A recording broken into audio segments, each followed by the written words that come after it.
छोटी सोच, सास बहू का प्यार। यूं तो सरिता जी अपने बेटे सौरभ की शादी अपनी पसंद की लड़की से कराना चाहती थी, पर कुछ दिन पहले जब सौरभ ने सिया को अपना जीवन साथी बनाने की इच्छा जाहिर की तो वे इनकार न कर सकी।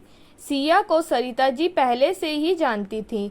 पढ़ी लिखी, समझदार, आत्मविश्वास से भरपूर, पेशे से फैशन डिज़ाइनर, बहुत ही प्यारी सिया ने जल्द ही बहू के रूप में सरिता जी के दिल में जगह बना ली। ससुराल में बड़ों को मान सम्मान व छोटों को प्यार देकर सिया सबकी प्रिय बन गई। सुबह जल्दी उठकर सरिता जी के घर के कामों में मदद करती, फिर अपने बुटीक के लिए निकल जाती। शाम को घर आते ही सरिता जी चाय बनाती। दोनों सास बहू मिलकर चाय के साथ ढेरों बातें करती और फिर सिया रात के खाने की तैयारी करती। रात का खाना पूरा परिवार मिलकर साथ खाता। सिया के आने से पूरे घर में खुशी का माहौल था। तभी एक दिन पड़ोस की कुछ औरतें सरिता जी से मिलने आईं। सिया ने उनका अच्छे से स्वागत किया और अंदर से सरिता जी को बुलाने चली गई। सरिता जी से थोड़ी देर इधर उधर की बातें करने के बाद सब असल मुद्दे पर आ गईं। एक बोली, आपकी बहू वैसे तो बहुत प्यारी है, पर उसका रोज यूं छोटे छोटे कपड़े पहन घर से बाहर जाना ठीक नहीं।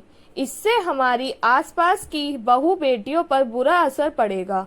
तो प्लीज अपनी बहू को समझाएं, घर में जैसे मर्जी रहे, लेकिन घर से बाहर पूरा तन ढकने वाले कपड़े पहनकर ही निकले। इतना सुनते ही सरिता जी को पूरा मांजरा समझ में आ गया। आखिर क्यों सब इकट्ठा होकर आज यूं उनसे मिलने आई हैं। बड़ी नम्रता से हाथ जोड़ते हुए सरिता जी बोली, माफ कीजिएगा, लेकिन मैं अपनी बहू की ऐसी आलोचना नहीं सुन सकती। मेरी बहू तो हीरा है, ईश्वर का दिया अनमोल खजाना है। इतनी सभ्य, संस्कारी व कार्यकुशल है, तभी तो घर बाहर सब कुछ अच्छे से संभाल रही है। रही बात कपड़ों की, तो अपने कपड़ों का चुनाव करने के लिए वह पूरी तरह से स्वतंत्र है। उसे कब क्या पहनना है उसकी अपनी इच्छा है, उसमें किसी को दखल देने की जरूरत नहीं। और फिर बहू समझदार है, उसे पता है उसे कब और क्या पहनना है। उसके छोटे कपड़े देखकर तुम लोगों की बहू बेटियों पर बुरा असर पड़ता है, लेकिन उस जैसी संस्कारी, समझदार, आत्मनिर्भर लड़की को देखकर उसके जैसा बनने की इच्छा क्यों नहीं पैदा होती। मेरी बहू तो आज के ज़माने की लड़कियों के लिए प्रेरणा स्रोत है। घर परिवार को संभालते हुए अपने करियर को आगे बढ़ाना बखूबी जानती है। माफ़ कीजिएगा, लेकिन छोटे मेरी बहू के कपड़े नहीं, बल्कि आप लोगों की सोच है। और आप लोगों की इस छोटी सोच की वजह से मेरी बहू अपने आप को नहीं बदलेगी। वही करेगी जो उसे सही लगेगा, वही पहनेगी जिसमें वह खुद को सहज मतलब कंफर्टेबल महसूस कर सके।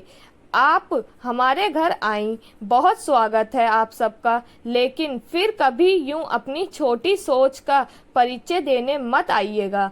सिर झुकाए बैठे सबने चुपचाप वहां से जाना ही सही समझा और अंदर से अपनी सासुमाँ की बात सुनकर सिया के मन में सासुमाँ के प्रति प्यार और सम्मान और बढ़ गया। अगर आपको यह कहानी अच्छी लगी है और आपको ऐसी और भी कहानियाँ सुननी है तो please like, share and subscribe the channel and don't forget to press the bell icon. Thank